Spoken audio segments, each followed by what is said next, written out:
Hi guys, for today's video, chai or tea milk or milk tea, whatsoever.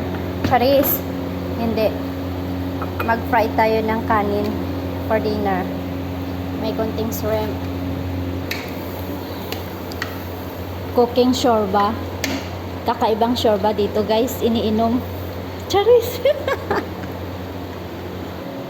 And ito po yung isa sangag na kanin, sinaing ko pa.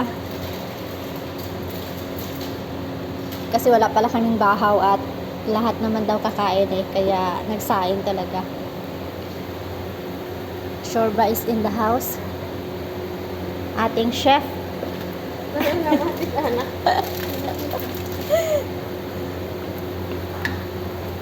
Ganyan pala magluto ng shorba. Pagkatapos mo ilagay yung gulay na i-blend mo is hinugasan mo pa.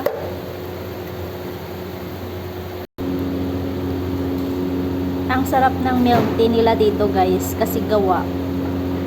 Tataba ko sa ganito At yan na yung ating shorba guys. Pampalasa niya Knorr, kumbaga sa atin Knorr cubes, pero dito Maggi or Maggi, baka naman Maggi Philippines.